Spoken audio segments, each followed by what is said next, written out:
సభకు నమస్కారం. సభాధ్యక్షులు వాకిటి రామరెడ్డి గారు, ఈరోజు చరితార్థుడు, మనందరి హృదయార్థుడు కూరెళ్ళ విఠలాచార్య గారు. కూరెళ్ళ విఠలాచార్య గారి పుస్తకానికి చరితార్థుడు అనే పేరు సూచించినటువంటి ఆ మిత్రుడు, ఆత్మీయుడు, ఈ భువనగిరి ప్రాంతానికి చిరపరిచితుడు మా తూర్పు మల్లారెడ్డి గారు. అట్లాగే ఇంతవరకు ఈ పుస్తకాన్ని సమీక్షించినటువంటి మిత్రుడు దాసోజు జ్ఞానేశ్వర్ గారు, ఈ పుస్తకాన్ని రచించినటువంటి రెబ్బ మల్లికార్జున్ గారు, జయశ్రీ గారు, అట్లాగే ఆత్మీయ భారతి సంస్థకు బాధ్యులు, ప్రజాభారతి సంస్థ బాధ్యులు చారి గారు, అరవింద్ గారు. నేను ఇక్కడికి రావడానికి ప్రధాన కారణమైనటువంటి మిత్రుడు, ఎవరు పిలిస్తే రాలేను అనలేను, అంత ఆత్మీయ హృదయంతో, తడి హృదయంతో పిలిచే ఏకైక వ్యక్తి పోరెడ్డి రంగయ్య. ఆ పోరెడ్డి రంగయ్య పిలిచిన తర్వాత ఎండాకాలం వేసవి గుర్తుండదు, ఎండల బాధ గుర్తుండదు. మా ఇంట్లో అంటున్నారు, ఏంది ఎండాకాలం ఒప్పుకోకపోతే ఏమవుతుంది అని. ఎండాకాలం ఒప్పుకోకపోతే ఏం కాదు, కానీ పోరెడ్డి రంగయ్య పిలిచిన తర్వాత పోకపోతే చాలా అవుతుంది అని చెప్పాను. అట్లా కావద్దని నేను ఎండల్లో కూడా వచ్చాను. అట్లా పోరెడ్డి రంగయ్య గారు, దీనికి చాలా అందమైనటువంటి ముఖ చిత్రం. ఈ ముఖ చిత్రం కూడా ఒక పెద్ద ఆకర్షణ. విఠలాచార్య గారి ప్రతి కదలికను, ముఖ కవలికలన్నీ కూడా వచ్చేటట్లు చిత్రించినటువంటి కోరెళ్ళ శ్రీనివాస్ పెద్ద యజ్ఞం చేశాడు. తెలంగాణ ప్రముఖులందరినీ కూడా కరోనా పీరియడ్లో కాలం వ్యర్థం చేయకుండా ప్రతి కవి, రచయిత, ముఖ్యుడి యొక్క ముఖ చిత్రాలన్నీ, వాళ్ళ చిత్రాలన్నీ గీసి వాళ్లకు బహుకరించినటువంటి ఒక ప్రత్యేకమైన చిత్రకళా హృదయం కూరెళ్ళ శ్రీనివాస్ది. వారికి వేదికను అలంకరించిన ముఖ్యంగా రెబ్బ మల్లికార్జున్ తల్లిదండ్రులు ఇద్దరికి పేర్లు నాకు తెలియదు, వాళ్ళిద్దరికీ చాలా ఉత్సాహంగా ఇక్కడికి వచ్చి ఈ కార్యక్రమంలో పాల్గొంటున్నటువంటి రెబ్బ మల్లికార్జున్కు జన్మనిచ్చినటువంటి తల్లిదండ్రులు ఇద్దరికీ, ముఖ్యంగా మీ అందరికీ దూర ప్రాంతాల నుంచి వచ్చిన వాళ్ళు, వలిగొండలో సభ అంటే నేను మామూలుగా ఉంటుంది అని అనుకున్నా. ఇవాళ చలిగొండ కాదు, ఇది ఎండాకాలం కొండ. వలిగొండలో ఎండలో ఇంతమంది ఇక్కడికి రావటం అనేటువంటిది వలిగొండ పరిసర ప్రాంతాల పల్లెటూళ్ళన్నిటికీ సంబంధించిన గొప్పతనం అని నేను అనుకుంటున్నాను. మీ అందరికీ ప్రత్యేకంగా ధన్యవాదాలు. ఎందుకంటే కార్యక్రమం అన్నట్టు ఇప్పుడు మా ఇంట్లోనే కాదు, మీ ఇండ్లల్లో కూడా ఎండలో పోకపోతే ఏంది అనేవాళ్ళు ఉంటారు. మనందరూ తెలుసు, మన శ్రేయోభిలాషులు, మన సహభాగస్వాములు కనుక మన శ్రేయస్సు కోరుకుంటారు కాబట్టి చెప్తారు. వాళ్ళందరినీ దాటుకొని మీరు ఇక్కడికి వచ్చినందుకు ప్రత్యేకంగా మీ అందరికీ హృదయపూర్వకమైనటువంటి నమస్కారాలు. సురవరం ప్రతాపరెడ్డి ఒకానొక సందర్భంలో ఒక మాట అన్నాడు, మనమందరం కూడా చరిత్రకు ఎక్కదగిన వారమే అన్నాడు. మనం అందరం కూడా చరిత్రకు ఎక్కదగిన వారమే అని ఎందుకన్నాడు అంటే, కేవలం ఒక ప్రాంతానికి సంబంధించిన వాళ్ళే లేదా కొంతమంది సంపన్న కుటుంబాలకు సంబంధించిన వాళ్ళదే చరిత్ర అనుకునేటటువంటి ఒక వాతావరణం ఉన్నప్పుడు, సంపన్న కుటుంబాలే కాదు, ఒక సంపన్న ప్రాంతమే కాదు, వెనుకబడిన ప్రాంతంలో జీవించినటువంటి వాళ్ళు కూడా గొప్పవాళ్ళు, చరితార్థులు అవుతారు అనేటువంటి ఉద్దేశంతో సురవరం ప్రతాపరెడ్డి ఏమన్నాడంటే, మనమందరం కూడా చరిత్రకు ఎక్కదగిన వారమే అని ఆయన ఒక పుస్తకమే రాశాడు. చరిత్ర అంటే సాధారణంగా మనుషుల యొక్క, గొప్ప వాళ్ళ యొక్క చరిత్ర రాసే రోజుల్లో ఆయన చరిత్ర అంటే ప్రజలు, చరిత్ర అంటే ప్రజల సంస్కృతి, చరిత్ర అంటే ప్రజల చరిత్ర అని ఆయన ఆంధ్రుల సాంఘిక చరిత్ర రాస్తే అప్పటి వరకు ఒప్పుకొని వాళ్ళందరూ ఎత్తుకొని వాళ్ళందరూ అభివృద్ధి చెందిన ప్రాంతానికి సంబంధించిన వాళ్ళందరూ కూడా తల మీద పెట్టుకునే ఒక పుస్తకం రాసి చరిత్రకెక్కినటువంటి ప్రత్యేకత ఆనాడు సురవరం ప్రతాపరెడ్డిది. సరిగ్గా అలాంటి వెనుకబడిన ప్రాంతం నుంచి, వెనుకబడిన సామాజిక వర్గం నుంచి, వెనుకబడిన అనేక విషాదం వెన్నాడుతున్నటువంటి అనేక సంఘటనల మధ్య నుంచి ఇవాళ వచ్చి మనందరి ముందు నిలిచి, నిజానికి ఢిల్లీ దాకా, ఒక పల్లెలో పుట్టినా కూడా ఢిల్లీ దాకా వెళ్ళి ఢిల్లీ గద్దెను మెప్పించగలిగినటువంటి ఒక పద్మశ్రీ పొందినటువంటి ప్రత్యేక ఘనత కూరెళ్ల విఠలాచార్యకు. సురవరం ప్రతాపరెడ్డి తర్వాత సార్ పేరే ఎందుకు చెప్తున్నానంటే, అన్నీ వడ్డించిన జీవితంలో గొప్పవాళ్ళు కావడం గొప్ప కాదు నా దృష్టిలో. నేను ఇటీవల కొద్ది రోజుల కింద తరచుగా ఒక పుస్తకం చదువుతూ ఉంటాను. మా నాన్నగారు అనే ఒక పుస్తకం ఉంది. మా నాన్నగారు అనే ఆ పుస్తకం ద్వానా శాస్త్రి కంపైల్ చేశాడు. ద్వానా శాస్త్రి సంపాదకత్వంలో వెలువడినటువంటి ఆ పుస్తకంలో ఏముంది అంటే, వాళ్ళ నాన్నలందరూ సాహిత్య జీవులే, వాళ్ళ నాన్నలందరూ పండితులే. సంతోషం, వాళ్ళు పండితులైనందుకు మనకు కూడా సంతోషమే. కానీ చిత్రంగా తెలంగాణలో నాన్నలు చాలామంది పండితులు కాకపోయినా పండితుడిగా ఎదగగలిగినటువంటి చరిత్ర, సృష్టించగలిగినటువంటి చరిత్ర ఇవాళటి చరితార్థుడు కూరెళ్ల విఠలాచార్య. వడ్డించిన విస్తరి మీ జీవితం అన్నాడు శ్రీశ్రీ. మీ జీవితం వడ్డించిన విస్తరి, మా జీవితం వడ్డించిన విస్తరి కాదు.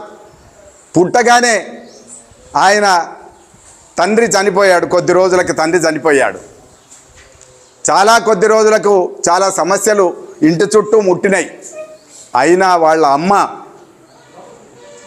ఆయన మీదుండే ప్రేమనే కాదు, తెలంగాణ సమాజంలో ఒక విద్యావంతుణ్ణి, ఒక కవిని తయారు చేయాలి అనేటువంటి ఒక గట్టి సంకల్పంతో ఆయన ఎన్ని కష్టాలు పడ్డాడో కష్టాలన్నిటినీ కూడా మర్చిపోయేటటువంటి విధంగా ఆయనలో స్ఫూర్తి నింపినటువంటి ప్రత్యేకత వాళ్ళ అమ్మది అని చెప్పి నేను అనుకుంటున్నాను. నాన్న లేడు కనుక.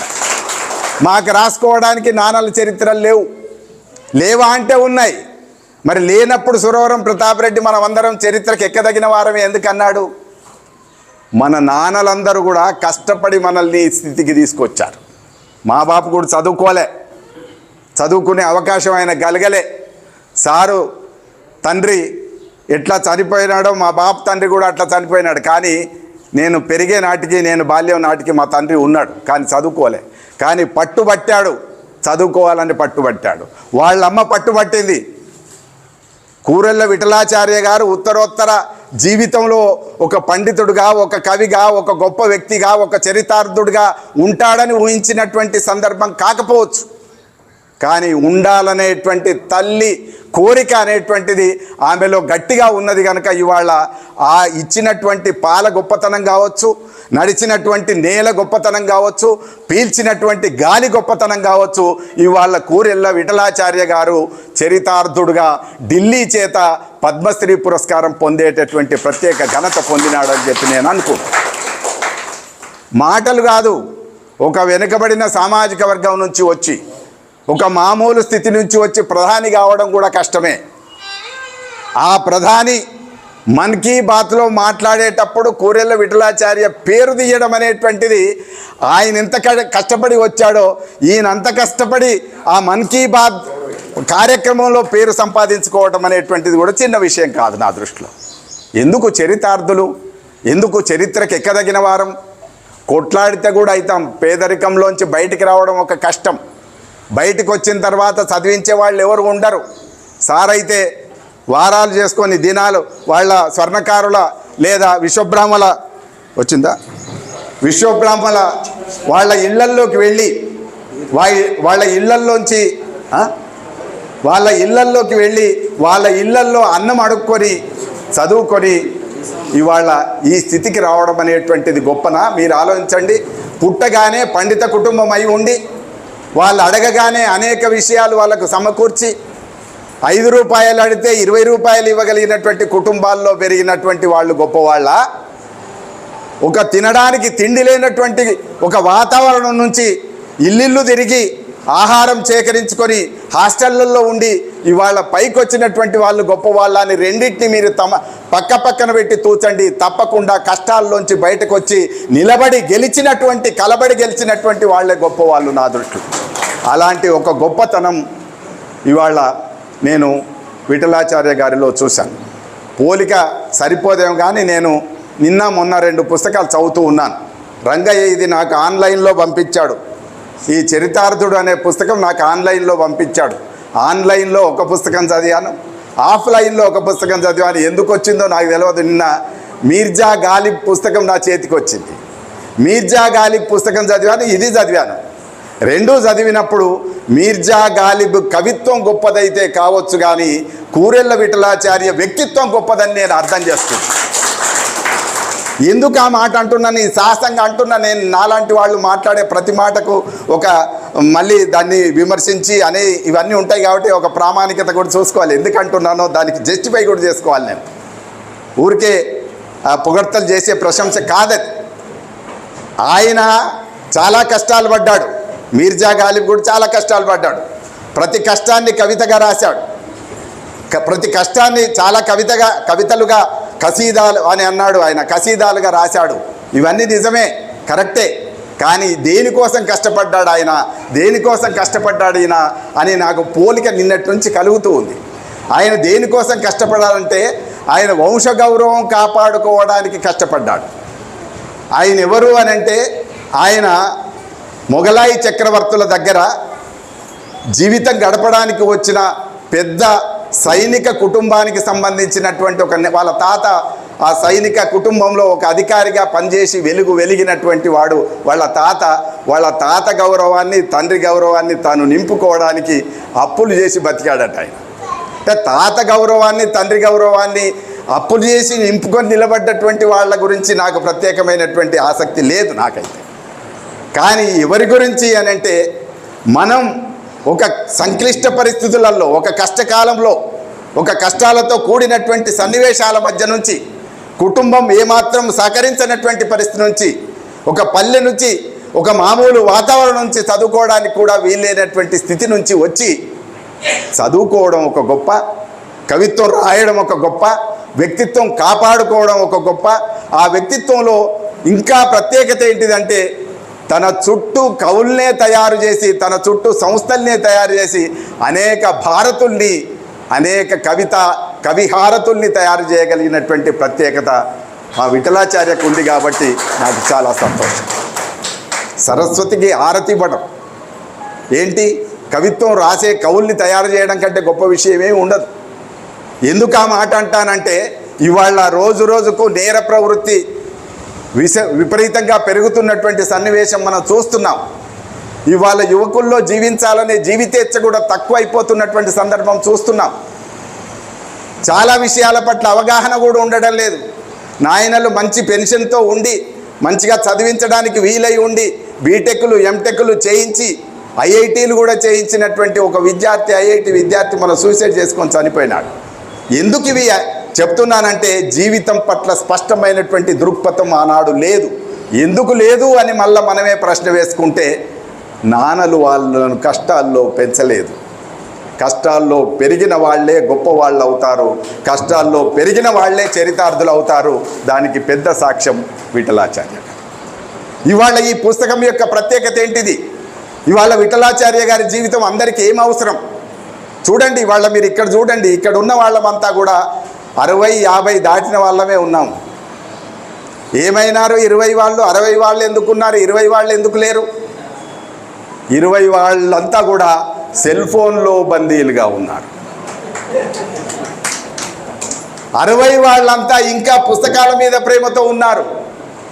60 వాళ్ళంతా ఇంకా జీవితాన్ని ప్రేమిస్తున్నారు. 60 వాళ్ళంతా కూడా 80 కావాలని, 87 కావాలని, వాళ్ళ 87 వారి 87 అయిన తర్వాత 90 కావాలని, 90 అయిన తర్వాత 100 ఏళ్ళు బతకాలని కోరిక ఇవాళ వృద్ధుల్లో ఉన్నది. కానీ 20 ఏళ్ళ వాళ్ళల్లో 50 ఏళ్ళు బతకాలనే కోరిక కూడా వాళ్ళలో గట్టిగా లేదు. కనుక ఎప్పుడు పడితే అప్పుడే పోవడానికి సిద్ధపడుతున్నారు. ఏంటి చిన్న చిన్న కారణాలకు సెల్ ఫోన్ కొనియకపోతే చనిపోతారు, సెల్ ఫోన్ మాట్లాడనీయకపోతే చనిపోతారు. అయ్యా ఏం మాట్లాడుతున్నాయో పొద్దుటి నుంచి అని ఒక అమ్మాయిని గట్టిగా మందలిస్తే ఆమె హుసేన్ సాగర్ కట్ట మీదకి వచ్చి అటు ఇటు ఏడ దుంకదామని చూస్తుంది. ఆ దుంకకుండా వాళ్ళేమో పెద్దవి కట్టారు. ఎందుకంటే హుసేన్ సాగర్ ఆత్మహత్యల చెరువు అని పేరెళ్ళింది. అక్కడ చాలామందికి సౌకర్యంగా చనిపోవడానికి అవకాశం ఉండేది. సౌకర్యంగా చనిపోయే ఆ ప్రాంతంలో చనిపోతున్నారనే పేరుతో నెట్లు పెట్టారు, పెద్ద నెట్లు పెట్టారు. వాళ్ళ దూకాలంటే ఇవాళ ఈజీ కాదు. చనిపోవడానికి కష్టపడే వాళ్ళు గొప్పనా, కష్టపడి బతికి గెలిచే వాళ్ళు గొప్పనా అని మీరు ఒక్కసారి ఆలోచించండి. తప్పకుండా కష్టపడి బతికే వాళ్ళదే గొప్ప జీవితం, కాలమంతా కష్టపడి గెలిచే వాళ్ళదే కాలమంతా అని చెప్పదలుచుకున్నాను. అందుకని వాళ్ళందరికీ ఇవాళ విఠలాచార్య పుస్తకం అవసరం. ఇది చదవాలి. ఎన్ని కష్టాల నుంచి వస్తారు మనుషులు. సంకల్పం ఒకటి సాధించుకోవాలంటే ఆ సంకల్పం వెనకాల ఎంత తపన ఉండాలి, ఆ తపన వెనకాల ఎంత జీవితం, ఎంత కష్టం, ఎంత కృషి ఉండాలి. ఇవన్నీ కూడా ఇవాళ మర్చిపోయింది సమాజం. సమాజానికి ఇవాళ చాలా అవసరం. ఆయన రాసుకున్నాడు, పల్లెటూళ్ళన్నీ ఇవాళ పనికి మాలినట్లుగా మారినట్టు కనబడుతున్నది. మా ఊరికి నేను పోతే ఆనాడు జ్ఞాపకాలన్నీ తిరగడానికి వాడకపోతే ఎక్కువ ఇండ్లకు తాళాలు ఉన్నాయి, కొన్ని ఇండ్లు కూలిపోయినాయి, కొన్ని ఇండ్లల్లో ముసలివాళ్ళు మాత్రమే ఉన్నారు. కూలిపోయినాయి, ముసలివాళ్ళు ఉన్నారు, తాళాలు ఉన్నారు. ఇలాంటి దశలో మరి పల్లెటూరుని ప్రేమించేటటువంటి ఒక స్థితి ఎప్పుడు వచ్చింది అని అంటే కరోనా వచ్చినప్పుడు వచ్చిందండి. కరోనా వచ్చినప్పుడు ఈ గాలి బాగలేదని పల్లెల్లోకి వెళ్ళి చాలామంది అక్కడ మళ్ళీ పల్లెలను ప్రేమించి అక్కడ చిన్న తోట ఉందా, పెద్ద తోట ఉందా, ఎవరిదన్న తోట ఉంటే అందులో ఏమన్నా కిరాయికి ఇస్తారా, ఉండడానికి అవకాశం ఉంటుందా అని వెతుక్కున్నారు. కష్టం వస్తే తప్ప మళ్ళీ పల్లె గుర్తురాదు. కష్టం వచ్చినప్పుడు కన్నీళ్లు దుడవగలిగినటువంటి శక్తి ఒక పల్లెటూరికే ఉంది, కానీ నీ చేతిలో ఉండే కంప్యూటర్కు లేదు అనేటువంటిది కూడా ఇవాళ చెప్పాలి. కనుక పద్యం రాశాడు. నేను కేవలం కష్టాల్లోంచి వచ్చి ఒక ఉపాధ్యాయుడు అయినందుకు, ఒక ఉపాధ్యాయుడిగా ఉండి ఒక గ్రంథాలయం నడుపుతున్నందుకే గొప్ప అని అనటం లేదు. కానీ ఆయన కవిత్వం రాశాడు. కవిత్వంలో ఏం రాశాడు చూడండి. పల్లియలోనే పుట్టి తిని. ఒక కృతజ్ఞతాభావం ఉండాలండి. మనం ఎక్కడి నుంచి వచ్చినా కూడా ఇవాళ చాలామందికి లేనిది అది. ఎంతసేపు ఒక వృత్తిలో ఉంటాం, దాన్ని ఇష్టపడం. ఇవాళ మీర్జా గాలిబ్ పేరు రెండోసారి మూడోసారి ఎందుకు చెప్తానంటే, మీర్జా గాలిబ్కు ఏ కవి అని అంటే ఉర్దూ కవిగా పేరుంది. నేను నిన్న పుస్తకం చదివి చాలా ఆశ్చర్యపోయాను. ఆయనకు ఉర్దూ భాష మీద ప్రేమ లేదట. ఉర్దూ కవిగా గుర్తింపు ఉంది. ప్రపంచమంతా ఉర్దూ కవిగా, ఉర్దూ మహాకవిగా గుర్తిస్తే ఆయనకు ఉర్దూ భాష మీద ప్రేమ లేదు. మరి దేని మీద ఉన్నది అని అంటే, వాళ్ళ తాతలు మాట్లాడిన భాష ఫారసీ భాష, పర్షియన్ భాష మీద ప్రేమ ఉందట, కానీ ఉర్దూ భాష మీద ప్రేమ లేదట. ఎప్పటికి తిట్టేవాడట, ఎప్పటికి ఏం ఉర్దూ అనేవాడట. ఈ మాట ఎందుకు చెప్తున్నానంటే, మనం పెరిగి వచ్చినటువంటి, మనం పోషించుకున్నటువంటి, మనం కాపాడుకుంటున్నటువంటి, మనం మాట్లాడుతున్నటువంటి భాష మీద మనకు ప్రేమ ఉండాలి. మనం గాలి పీల్చి మనకి ఇంత రక్తమో ఇంత జ్ఞానమో ఇచ్చినటువంటి పల్లెటూరు మీద ప్రేమ ఉండాలి. కాబట్టి ఆయన ఏం రాశాడంటే, పల్లియలోనే పుట్టి తిని, పల్లియే నన్ను పెంచే, పల్లియే ఇల్లును వాకిలిని కలిమినిచ్చి బతుక్కు మెరుంగు పెట్టే. చూడండి ఎంత చక్కగా అన్నాడు. పల్లియే ఇల్లును వాకిలిని కలిమినిచ్చి బతుక్కు మెరుంగు పెట్టే. ఆ పల్లియే అమ్మ ఆవనుచు, అమ్మ ఆవు అనుచు పలుకులు పలకగా నేర్పించే నా పల్లియే నాకు దైవతము అన్న. ఓ విఠలేశ్వర, నా పల్లెనే నాకు దైవతం. ఎందుకంటే అవన్నీ కూడా మళ్ళీ మళ్ళీ చెప్పక్కర్లేదు. ఇల్లు వాకిలి సంపద ఇచ్చింది. అట్లనే అమ్మ ఆవు అనేటువంటి ఒక విద్యా జ్ఞానాన్ని కూడా నేర్పింది. కాబట్టి ఈ పల్లె అనేటువంటిదే చాలా గొప్పది అని చెప్పి ఆయన చెప్పాడు. పల్లె తర్వాత అందరం అంతే ఇష్టపడేటటువంటిది ఏంటిది అంటే అమ్మ. ఇవాళ అమ్మను కూడా పట్టించుకోరు. చాలా చిత్రమైన పరిస్థితి. నాయనైతే పట్టించుకునే రోజులు లేవు. మనం చదువుకునేటప్పుడు మాతృదేవో భవ, పితృదేవో భవ, మీ అందరికీ వచ్చిందే, ఆచార్య దేవో భవ అన్నారు. కానీ వాళ్ళ ఆచార్యులు ఒక పిల్లవాడిని గుండి పెట్టుకోమని అనే పరిస్థితి లేదు. చాలా పాఠశాలల్లో మా శ్రీనివాస్ కెరికే ఉంటుంది. గట్టిగా మాట్లాడితే పాఠశాలల్లో ఏం రా లేట్ వచ్చినావు అనే పరిస్థితి ఉంటే వాడు పోయి ఇంటికి పోయి చెప్తాడు. ఇవాళ 9వ తరగతి 8వ తరగతి చదివేటటువంటి పిల్లవాడు వాడు మా తమ్ముడు కూడా స్కూల్లో పనిచేశాడు. వాడు వచ్చిన తర్వాత ఇవి లేట్ వచ్చావన్నాడట. టీచర్ ఉండి హెడ్ మాస్టర్ ఉండి ఏమో లేట్ వచ్చినావు అని అడిగితే ఆ పిల్లగాడు ఏం చేసిండు అని అంటే, నన్ను లేట్ వచ్చినావు అంటావా సార్ అని అనుకుంటూ ఉరికిండట. ఉరికితే వాడు ఎక్కడ కురుతుండో తెలియదు కనుక 5-6 సార్లు హెడ్ మాస్టర్లు బట్టి వానని కురకడం పెట్టిండు. ఏంటిది అంటే వాడు ఉరికి ఎక్కడన్నా చెరువులో దూకితే కష్టం కదా, అందుకని అది మళ్ళీ ఎవరి మీదకి వస్తుంది, సార్ మీదకే వస్తుంది. ఈ మధ్య చాలా గొప్ప సంస్కృతి అనే పేరు మీద ఒకటి జరిగింది. ఒక మ్యాథ్స్ టీచర్ను అడిగినందుకు కాలు తగిలిందని ఆ టీచర్ చేత విద్యార్థికి క్షమాపణ చెప్పించారు. మనం అందరం చూసాం. టీచర్ చేత విద్యార్థికి క్షమాపణ చెప్పించే సంస్కృతి, అది ఏ సంస్కృతి అయినా, అది ఆధ్యాత్మికమైన భగవచ్చింతన అయినా ఏదైనా కూడా అది ఆ విద్యార్థిని సంస్కరించేదా, విద్యార్థిని చెడగొట్టేదా అని మీరు ప్రశ్న వేసుకుంటే తప్పనిసరిగా ఆ విద్యార్థిని చెడగొట్టేదే అనే నా నుంచి సమాధానం వస్తుంది. అంత చిన్న వయసులో అంత అహంకారం అవసరం లేదు. మనం నేర్చుకోవాల్సిన స్థితిలో ఉన్నాం. నేను ఇవాళ కూడా 70 ఏళ్ళు, నాకు కూడా 71లోకి వచ్చాను. కానీ ఇవాళకి పుస్తకాలు ఎందుకు చదువుతానంటే ఏ కొత్త విషయం ఉందో నేర్చుకుందాం.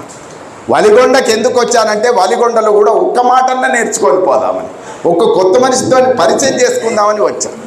కాబట్టి ఒక కొత్త మనిషితో మాట్లాడడంతో జ్ఞానం వస్తుంది, ఒక కొత్త మనిషి జీవితం తెలుసుకోవడంతో వస్తుంది. చూడండి ఇక్కడ అమ్మ విషయం ఏమంటున్నాడు అంటే, అమ్మ మీద 4-5 పద్యాలు ఉన్నాయి కానీ ఒక పద్యమే చెప్తాను. అమ్మయే జన్మనిచ్చే మన కమ్మయే మాటలు నేర్పే, అమ్మయే కమ్మని గోరుముద్దలను గాథలుగా చెప్పుతూ పెట్టి పెంచే, ఆ అమ్మయే కంటి రెప్పవలే ఆపద వచ్చిన రక్ష చేసే, ఆ అమ్మకు ఏమి ఇచ్చిన రుణం బది తీరునే అన్నాడు. అమ్మ రుణం తీసుకోవడం సాధ్యం కాదు. గోపి, మీ భువనగిరి గోపి ఒక మాట అన్నాడు, అమ్మ రుణం తీర్చుకోవాలంటే తిరిగి అమ్మగా పుడితే తప్ప రుణం తీర్చుకోలేము. అమ్మగా పుట్టడం మనకి ఎట్లాగో సాధ్యం కాదు, కానీ అమ్మగా పుట్టడం అనేది సాధ్యం అవుతుందా? అమ్మల మీద కనీసం ఒక పద్యం అన్న రాసి, ఒక కవిత అన్న రాసి, ఒక వాక్యం అన్న రాసి, లేదా చివరి కాలంలో ఆమెకు సేవ అన్న చేసి అమ్మ రుణం తీర్చుకోవాల్సి ఉంది. కానీ వాళ్ళ అమ్మల్ని శ్మశానంలో వదిలిపెట్టిపోతున్న సందర్భం మనం చూస్తున్నాం. కొడుకు కోడలు ఇద్దరు కలిసి పోతూ ఆమెను చెప్పకుండా, ఎక్కడ దించుతున్నామని చెప్పకుండా ఆ బస్టాండ్ పక్కకో శ్మశానం పక్కకో ఆ వెహికల్ మీదకి వెళ్ళి దించి వెళ్ళిపోయినటువంటి సందర్భాలు కూడా చూస్తున్నాం. జగన్నాథ్ శర్మ ఒక కథ రాశాడు, ఎక్కువ చెప్పాలి కానీ జగన్నాథ్ శర్మ ఒక కథ రాశాడు. ఏం కథ రాశాడు అంటే, ఈ తల్లి కొడుకులు ఇద్దరు, తల్లికి కొంచెం చేతగాకుండా అవుతుంది, కొడుకు మంచి యవ్వనంలో ఉంటాడు, నీ రుణం తీర్చుకుంటానే అని అడిగినాడు. నీతోని కాదు పోరా, నువ్వేళ రుణం తీర్చుకుంటావు అని తల్లి తిరస్కరించింది. వద్దు లేరా, నీకు ఎందుకు అంత కష్టం అన్నది. అప్పుడు లేదే నేను తీర్చుకుంటాను, నాకు ఒక్కటే రోజు అవకాశం ఇవ్వు, ఒక్కరోజు సేవ చేస్తాను. ఒకరోజు సేవ చేస్తానంటే సరే మంచిదిరా చూద్దాం, నువ్వు గెలుస్తావా నేను గెలుస్తాను చూద్దాం అని చెప్పి తల్లి కొడుకులో పంతం పట్టుకున్న తర్వాత రాత్రిపూట ఆవిడ పడుకుంది. ఆవిడ కాసేపటికి చిన్నపిల్ల, ఈ కొడుకేమో తల్లి పాత్రలో ఉన్నాడు, కొడుకు తల్లి పాత్రలో ఉన్నాడు, తల్లి కొడుకు పాత్రలో ఉన్నది. పడుకున్న తర్వాత కొద్దిసేపు అయిన తర్వాత కొడుకు కూడా పడుకున్నాడు. కొడుకు సేవ చేయాల్సిన కొడుకు పడుకున్నప్పుడు ఆవిడేం చేసింది అంటే మెల్లగా లేచింది, వీడు పడుకున్నాడు కదా అని లేచి వచ్చి ఒక చిన్న మగ్గులో కొంచెం నీళ్లు తెచ్చి ఆ బెడ్ మీద పోసింది. ఆ కాలుకు తగిలింది. కాలుకు తగలగానే వాడికి కొంచెం చల్లగా అనిపించి లేచి ఏందమ్మా ఇప్పుడు పోస్తావా అంటే, ఏదిరా మరి ఎట్లా జరిగింది, నా చేతిలో ఏమున్నదిరా అన్నది. సరే అని అంటే అప్పుడు చెద్దరు తీసిండు, మళ్ళా వేసిండు. ఇంకోసేపు అయినాక మళ్ళీ నిద్రపోయిండు ఆయన. వెంటనే మళ్ళీ ఈమె రెండోసారి ఆ మగ్గుతో నీళ్లు తెచ్చి ఇంకొంచెం ఎక్కువ పోసింది. మొదలు తక్కువ పోసింది, ఇంకొంచెం ఎక్కువ పోస్తే అప్పుడు లేచి మూడోసారికి కూడా కాదు, రెండోసారికే బాగా కోపానికి వచ్చి, ఏమిరా నీకు మనసున పడతలేదా, నేనేమన్నా సేవ చేస్తా అంటే ప్రతిసారి నీకు ఇవన్నీ తడిసినవన్నీ తీసేస్తా అనుకున్నానా నేను, కాదు కదా ఇది, నువ్వు ఇట్లా మూత్రం పోస్తే నేనైతే సేవలు చేయలేను, నాతోని కాదు అని చెప్పి వాడు కోపానికి వచ్చి గట్టిగా మందలిస్తాడమ్మను. నువ్వు నాయన 1 గంట 2 గంటలకే ఇన్నిసార్లు అంటే, నేను రోజులు నువ్వు మూత్రం పోస్తుంటే నేను కష్టపడ్డాను రా, నీకోసం తీర్చాను, ప్రతిసారి నీకు సేవలు చేశాను రా, నా కాలు చూడలేదు, నా కాలు నీ మీద పడితే నేను బాధపడ్డాను, నీ మీద నా కాలు పడితే నేను బాధపడ్డాను, నా పిల్లవాడి కాలు ఎక్కడ కందిపోతుందో అని అంత ఆప్యాయతతో పెంచినటువంటి స్థితి ఉంది.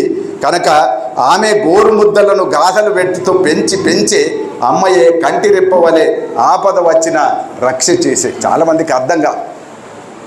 కాబట్టి అమ్మ అనేటువంటి పదాన్ని పల్లె ఎంతదో అమ్మ అంతది, పల్లె అమ్మ ఇద్దరు ఎంతనో తప్పనిసరిగా మనం పెరిగినటువంటి ప్రాంతం కూడా అంత. తెలంగాణ విషయం వచ్చినప్పుడు ప్రత్యేకంగా నేనైతే ఫీల్ అవుతాను, తెలంగాణ తల్లి అంతే గొప్ప. అంతే గొప్ప అనేటువంటి విషయాన్ని చాలా స్పష్టంగా గుర్తించినటువంటి వ్యక్తి కూరెళ్ల విఠలాచార్య గారు. తెలంగాణ ఉద్యమంలో నిలబడ్డారు కనుక ఆయన తెలంగాణ వచ్చిన తర్వాత దాశరథి పురస్కారం ఆయనకి ఇచ్చారు. చాలా సంతృప్తిగా ఉన్న విషయం ఏంటిదంటే కూరెళ్ల విఠలాచార్య గారికి పురస్కారం ఇచ్చే ఆ కమిటీలో నేను కూడా ఉన్నాను. చాలామంది పైరవీలు చేస్తుంటారు. కొందరైతే ఈటెల రాజేందర్ దగ్గరికి వెళ్ళి 4 ఉత్తరాలు రాయించారు. 4 ఉత్తరాల్ని కాదని, ఆనాడున్న మంత్రుల పైరవీలు కాదని, మంత్రుల ఒత్తిళ్లు కాదని, వీటన్నిటిని కాదని కూరెళ్ల విఠలాచార్య గారికి ఇవ్వగలిగేటటువంటి ఒక అవకాశం మాకు కలిగి. కాబట్టి మనం ఇవాళ ఏంటిదంటే, మనం నిజాయితీగా కష్టపడి పైకి వచ్చినప్పుడు మన వెనక నిజంగానే ఆ రకమైనటువంటి నిజాయితీ ఉన్నప్పుడు తప్పనిసరిగా సమాజం గుర్తిస్తుంది అనేటువంటి ఒక నమ్మకం నాకు ఉన్నది. అట్లాంటి ఒక గుర్తింపులోంచి వెలుగులోకి వచ్చినటువంటి గొప్ప వ్యక్తి మన కూరెళ్ల విఠలాచార్య గారు. కాబట్టి కూరెళ్ల విఠలాచార్య గారికి 87 వచ్చిన సందర్భంగా చరితార్థుడుగా పుస్తకం మా రెబ్బ మల్లికార్జున్ రాసిన సందర్భంగా ఇవాళ ఆయన మీద వచ్చిన పుస్తకాలు 11, ఆయన రాసిన అచ్చైన పుస్తకాలు 13, 14 ఉన్నాయి. ఆ 13, 14 ఆయన రాసిన పుస్తకాలు అయితే విఠలాచార్య గారి మీద అచ్చైన పుస్తకాలే 11 ఉన్నాయి. అది కూడా చాలా అరుదైనటువంటి విషయం, మహాకవులకు కూడా సాధ్యం కాకపోవచ్చు, అట్లా సాధ్యమైంది. అయితే ఈ 11 పుస్తకాలు ఎంత విషయం చెప్పినాయో ఆ అన్ని విషయాలు ఒకటే పుస్తకంలో చెప్పినటువంటి ప్రత్యేకత రెబ్బ మల్లికార్జున్. ఎందుకంటే పిహెచ్డి చేశాడు ఆయన, ఎంఫిల్ చేశాడు, పిహెచ్డి చేశాడు. ఆ ఎంఫిల్ చేయడానికి విఠలేశ్వర శతకం కారణమైతే పిహెచ్డి చేయడానికి మొత్తం కూరెళ్ల విఠలాచార్య గారి జీవితం, సాహిత్యం మొత్తం కారణమైంది. ఈ పుస్తకం ఇవాళ మన చేతిలో ఉంది. కాబట్టి మనం పని చేసుకుంటూ వెళితే తప్పనిసరిగా ఒక గుర్తింపు వస్తుంది, మన ప్రయాణం సఫలం అవుతుంది, ఒక సాఫల్య జీవితం అవుతుంది అనేటువంటి దానికి గుర్తు కూరెళ్ల విఠలాచార్య గారు. కాబట్టి కూరెళ్ల విఠలాచార్య గారి గురించి గొప్పలు తెలుసుకొని ఇవి చదవడం కోసమే నేను ఇంత దూరం రాలేదు. తద్వారా ఏంటిదంటే ఈ తరానికి ఒక సందేశం పంపించాల్సి ఉంది, ఈ తరానికి జీవించమని చెప్పాల్సి ఉంది, ఈ తరానికి ప్రేమించమని చెప్పాల్సి ఉంది. 100% లవ్ కాదు నాయన, నీ 100%లో తల్లి ఉంటుంది, తండ్రి ఉంటాడు, నీ గురువు ఉంటాడు, నీ స్నేహితుడు ఉంటాడు. వీళ్ళందరి తర్వాత ఎక్కడో 15%, 20% నీ ప్రేయసికి వస్తుంది అనే విషయం కూడా ఇవాళ చెప్పాలి. సినిమాలు దారి తప్పిస్తున్నాయి, 100% లవ్ అంటాయి. 100% లవ్ నాకు తెలిసి ఏ వ్యక్తిలో ఉండదు. 100%లో చాలామంది ఉంటారు. కాబట్టి వాల్యుయేటర్ తప్పైతే తప్ప 100% ఉండదు. ఇవాళ కాపీ రాయించి వాళ్ళ మళ్ళీ మార్కులు వేసి వాళ్ళ గ్రేడ్ వచ్చిందని చూపెట్టే ఒక వాతావరణంలో నేను మాట్లాడుతున్నానంటే 100% లవ్లో తప్పనిసరిగా తల్లి, తండ్రి, స్నేహితుడు, అన్న, చెల్లి, తమ్ముడు అందరూ ఉంటారు. వీళ్ళందరి వాటాలు మార్కులు తీసేసుకుంటూ వస్తే నువ్వు అమితంగా ప్రేమించిన ప్రేయసికి 10 మార్కులో 15 మార్కులు వస్తాయి. అలాంటి ఒక వాతావరణంలో ఇలాంటి ఒక పుస్తకం రావడం అనేటువంటిది నాకు సంతోషాన్ని కలిగించింది. తెలంగాణ వాళ్ళందరూ గర్వించదగినటువంటి వ్యక్తిత్వం మా కూరెళ్ల విఠలాచార్య గారిది. ఒక్క విషయమే చివరగా, ఆయన పెన్షన్ వస్తుంది ఉండొచ్చు, ఆయన జీవించి ఉన్న సందర్భంగా అనేక రకాలైనటువంటి ఆదరణ ఉండొచ్చు, చుట్టూ మిత్రులు, స్నేహితులు, కవుల్ని తయారు చేసి ఉన్నాడు, సంస్థలు పెట్టి ఉన్నాడు, ఇవన్నీ జరిగినాయి. కానీ ఆయనకి ఎక్కడో ఇంకా నా పెన్షన్ ఏదైనా చేయొచ్చు అనేటువంటి ఒక ఉద్దేశంతో ఆయన స్వగ్రామంలో సొంత ఇల్లును గ్రంథాలయంగా మార్చడం అనేటువంటిది కూడా ఆయన చేసినటువంటి గొప్ప పనుల్లో ఒకటి. ఏమొస్తుంది అంటారు చాలా సందర్భాల్లో. ఇప్పటి జనరేషన్ వేసే ప్రశ్న ఏమొస్తుంది అంటారు. ఏమొస్తుంది అని అంటే పద్మశ్రీ వస్తుంది. ఏమొస్తుంది అంటే పద్మశ్రీ వస్తుంది. పద్మశ్రీ వస్తే ఏమొస్తుంది? పద్మశ్రీ ఏమొస్తుంది అంటే ఇంతమంది వస్తారు. ఇంతమంది ఇప్పుడు ఒక పిల్లవాడికి పిలవండి, ఎవరినైనా పిల్లవాడు పిలిస్తే ఇంతమంది స్నేహితులు ఉన్నారు. చాలామందికి ఇవాళ స్నేహితులు లేరు. ఇవాళ స్నేహితులు ఎవరంటే సెల్ ఫోనే. ఆ సెల్ ఫోన్ ఏమో వీడికి కష్టం వస్తే అది కన్నీళ్ళు చూడదు, వీడికి జ్వరం వస్తే అది చేయబట్టి చూడదు.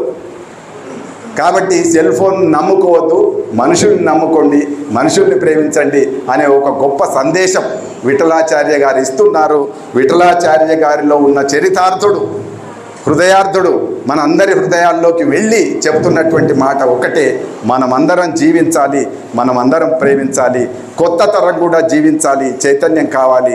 అలాంటి ఒక స్ఫూర్తి నింపేటటువంటి పుస్తకం మా కూరెళ్ళ విఠలాచార్య మీద రెబ్బ మల్లికార్జున రాసినందుకు రెబ్బ మల్లికార్జున హృదయపూర్వకంగా అభినందిస్తూ ఇవాళ ఈ సభను ఏర్పాటు చేసినటువంటి ఆత్మీయ భారతి సంస్థకు, భారతికి దగ్గరగా ఉన్న ప్రజాభారతి, హృదయ భారతి, ఇట్లాంటి భారతులు ఎన్ని ఉన్నాయో ఆ భారతులన్నిటికీ కూడా హృదయపూర్వకంగా ధన్యవాదాలు తెలుపుతూ మీ అందరూ కూడా ఇక్కడికి వచ్చి కాసేపు 4 మాటలు వినేటటువంటి అవకాశం లేదా మాట్లాడే అవకాశం నాకు కలిగించినందుకు మీ అందరికీ ప్రత్యేకంగా ధన్యవాదాలు తెలుపుతూ ముగిస్తున్నాను. నమస్తే. నమస్తే. దాని గురించి ఎందుకంటే తెలంగాణ ఉద్యమం లోపల నల్లగొండ, ఉమ్మడి నల్లగొండ నుంచి చురుకైనటువంటి పాత్ర నిర్వహించిన వాళ్ళు అప్పటికి రాష్ట్ర స్థాయి లోపల నందిని సిద్ధారెడ్డి గారు మరి కొద్దిమంది సారథ్యం లోపల అందరికి సోయి కల్పిస్తున్నటువంటి సందర్భం. అట్లా నిజానికి కవులు 2 రకాలు. ఒకరు తనకు తానుగా రాసుకుంటూ వెళ్ళి ఏ ఉద్యమంతో మౌలిక కారణాలు పొందారు. కొందరు కవిత్వ సృజన చేస్తూ సమాంతరంగా ఉద్యమంలో తాము ఉన్నామని పాల్గొనేటువంటి వాళ్ళు మరొక వర్గం వచ్చేవాళ్ళు నందిని సిద్ధారెడ్డి సార్. ఎందుకంటే ఆయన మనందరూ తెలుసు, ఉద్యమాల్లో విన్నాం, ప్రసంగాలు విన్నాం. కొంతమందికి ఆ పాట తెలియకపోవచ్చు. నిజాలు ఇప్పటికీ కొంతమంది పాటలు నాగేటి చల్లల నా తెలంగాణ, నా తెలంగాణ నవ్వేటి బతుకులు నా తెలంగాణ, నా తెలంగాణ. ఈ పాట ఎంతమందిని హృదయాన్ని కదిలించిందో మన తెలుసు. ఆ రోజుల లోపల తెలంగాణలో నాగేటి చాలు రోజులు మన అందిస్తుంది సార్ ఉంటారు. నాగేటి చాలు పోదు నందిని కవిత్వం కూడా చాలా ఏమంటారంటే కవిత్వం వేడిక కాదు, గాయాల గొంతుక. కాబట్టి ఎక్కడ గాయపడుతుందో అక్కడ కవిత్వం పడుతుంది. అట్లా ఆ విధంగా సిద్ధారెడ్డి సార్, ఎందుకంటే ఆయన వీరుల గురించి చాలా గొప్ప చెప్పారు. జోహారులు జోహారులు అమరులకు జోహార్, వీరులకు జోహార్, మా ఉల్ల రేవుల్ల మట్టి పొత్తిల్లల్ల, మట్టి పొత్తిల్లల్ల తోవా పువ్వుల తీరు అమరులుంటారు, అమరులుంటారు తోవా పువ్వుల తీరు అమరులుంటారు. చూడండి ఎంత గొప్పనటువంటి భావన. తోవా పువ్వుల తీరు అమరులు అని పలకరిస్తూ ఉంటారు, పరామర్శ చేస్తుంటారని ఈ రోజు ఈ కార్యక్రమం చాలా ఒక ఆత్మీయమైనటువంటి బంధం ఉంది. ఎందుకంటే కూరెళ్ళ విఠలాచార్య గారు తన చిన్ననాటి తల్లిని కోల్పోయారు. కూరెళ్ళ సార్ చూస్తే చాలా నేర్చుకోవాలి. ఇప్పటికీ తండ్రిని మరవలేదు, లక్ష్మమ్మ గారు తల్లిని మరవలేదు, అదే విధంగా తన భార్యను మరవలేదు, తన బిడ్డలైన ముగ్గురిని వారిని మరవకుండా ఏ సందర్భంలో కానీ మా భార్య కూడా ఎప్పుడు అంటది, ఆమె ఇంతవరకు ఎవరు పేరు రాజేశ్వరి కానీ రాజేశ్వరమ్మని ఎవరు వినలేదు, నాన్న కూడా వినలేదట. ఎప్పుడు పక్కన రాజేశ్వరమ్మ బాగున్నాం అంటారు సార్. కానీ అక్కడ వాళ్ళందరూ కూడా ఆ ప్రేమకు లొంగిపోతున్నారు. ప్రతి వాళ్ళు కూరెళ్ళ సార్ ఇప్పుడు అందరూ ఏమనుకుంటారు, ఎవరి వాళ్ళు పేటెంట్ రైట్స్ ఉన్నాయి. ప్రతి ఒక్కరు కూడా సార్ మా సార్ అనుకుంటారు. అందరు ఫుల్ పేటెంట్ రైట్స్ ఉన్నాయి. ఇప్పుడు ఇక్కడ గొడవలు కూడా అవుతాయి, మాకెక్క క్లోజ్ మీకెక్క క్లోజ్ అని కూడా, అంటే అంత ఆత్మీయత సార్ ఉంది. ఇప్పుడు ఉమ్మడి నల్లగొండ జిల్లా కలిసి వచ్చింది ఇక్కడికి, ఒక ఊరికి కలిసి ఒక్కరైనా వచ్చి ఉంటారు. అన్ని భారతులు ఉన్నాయి. అట్లా సార్ నిజంగా అంతకంటే జీవితంలో ఎక్కువ గొప్ప విషయం ఉండదేమో. మా సిద్ధారెడ్డి సార్ చూస్తే మేము అట్లా అనుకుంటాం, అందరూ మా సార్ అనుకుంటారు, మా సార్ మేము అనుకుంటాం. ఉదాహరణ అట్లా ఉన్నది. మల్లారెడ్డి సార్ అంటే మాకు అట్లా ఉంది. ఈ జిల్లా మొత్తం అందరూ తెలుసు. ప్రతి ఒక్క శిష్యులు ఎక్కడ కలిసినా ఆ సార్ పాఠాలు చెప్పేసారి చాలా గర్వం అనిపిస్తుంది. అంతే ఒక సార్ గుర్తు చేసుకోవడం అనేటువంటిది. అట్లా ఈ రోజు ఈ కార్యక్రమం నందిని సిద్ధారెడ్డి గారు రావడం అనేటువంటిది ఒక ప్రత్యేకత. చాలా అనుకున్నాం ముందుగా, కాబట్టి సార్ ఉండాలి, ఏం నడుస్తుంది సార్ ఉండాలి అనుకున్నాం. సార్ అనుకుంటున్నాను మిస్ అయిపోయారు. సరే అయినప్పటికీ సిద్ధార్థ్, ఎందుకంటే ఆ రోజు ఒకసారి బాగా గుర్తుంది, మోర్పూర్కి ఒక కార్యక్రమం వెళ్తున్నాను. ఆ రోజు డిగ్రీ కాలేజ్ ఒక కార్యక్రమం ఎస్ఎంచారి గారు ఆ రోజు సార్తో పాటు తాను నేను వెళ్ళినప్పుడు సందర్భం గుర్తు చేశారు. అప్పుడే పురస్కార వేదన ప్రకటన అయితే వచ్చేసరికైనా సార్కు కలగాలన్నప్పుడు ఖచ్చితంగా మనం చూద్దాం పరిశీలన పెడతామని చెప్పేసి సార్ అన్నట్టు ఆ మాట నిలబడి సార్కు రావడానికి సిద్ధారెడ్డి సార్, దేశపతి శ్రీనివాస్ గారు, ఏనుగు నరసింహారావు సార్ ఈ కమిటీ అంతా కూడా కలిసి అందులో బలంగా గుర్తించిన మా సిద్ధారెడ్డి సార్ కూడా ఈ సందర్భంగా మా ఉమ్మడి జిల్లా పక్షానికి ధన్యవాదాలు తెలియజేస్తున్నాం సార్. కాబట్టి సరే ఇప్పుడు కార్యక్రమంలో కూడా మనం సార్ తెలియజేసుకుంటూ అదే సందర్భం అన్నాడు. సార్ కూడా పుట్టినటువంటిది సామాజికంగా గొప్ప కులంలో కావచ్చు, మా సిద్ధారెడ్డి సార్ పుట్టింది. కానీ ఆయన పుట్టి పెరిగినంత పక్కనటువంటి కమలవాణిలో ఆయన జీవితం అంతా చూసింది. వాళ్ళతోనే మమ్మయ్య జీవితం. అదేవిధంగా మల్లారెడ్డి సార్ తీసుకుంటే చిన్నప్పుడే తండ్రిని కోల్పోయిన సందర్భం కాబట్టి తల్లి వారిని చూసుకుంటూ రావటువంటిది. ఇట్లా అనేకమైన ఇక్కడ చూసుకున్నప్పుడు ఒక సామాజికమైనటువంటి ఒక అల్లిక అనేది జరుగుతుందన్నమాట. జీవితంలో ఎవరు కూడా కులాలకు అతీతంగా సంఘర్షణ నుంచి వచ్చినటువంటి జీవితాలు మనకు కౌపిస్తూ ఉన్నాయి. అట్లా మల్లారెడ్డి సార్ యొక్క జీవితం కూడా ఆ విధంగా ఉన్నటువంటి సందర్భం. నిజానికి తను తినడానికి ఈ సందర్భం కాదనే చెప్తున్నాను సార్. తినడానికి తిండి లేకున్నా కూడా వాళ్ళ గురువులు నువ్వు పలానా దేవస్థానం లోపల సంస్థలో నేర్చుకుంటే నీకు తిండి కూడా దొరుకుతుంది బిడ్డ అని చెప్పేసి నేర్పిస్తే ఈ రోజు సారు తెలుగు లోపల ఉభయ భాష లోపల గొప్ప పండితుగా నిలిచారు మా మల్లారెడ్డి సార్. వారి అంటే ఎక్కడో మారుమూలు ఎక్కడో ఒక చిట్టం అంగడిపల్లి లోపల పుట్టినటువంటి బిడ్డ ఈ రోజు భువనగిరి గుట్టంతగా ఎదిగి మమ్మల్ని అందరినీ కూడా మార్గదర్శనం చేసేటువంటి వారు మల్లారెడ్డి సార్. ఆయన స్పీచ్లు విని మేము ఎదిగినటువంటి వాళ్ళం. అట్లా మల్లికార్జున గారికి కూడా సారు మార్గదర్శిగా ఉండి కూరల శతకం మీద పరిశోధన చేయించారు. ఇప్పుడు ఆ సార్ యొక్క మార్గదర్శనం కొన్ని జరుగుతున్నాయి. కాబట్టి ఈనాటి కృతి స్వీకర్త అయినటువంటి డాక్టర్ తూర్పు మల్లారెడ్డి గారిని ప్రసంగించవలసింది ఆహ్వానిస్తున్నాం.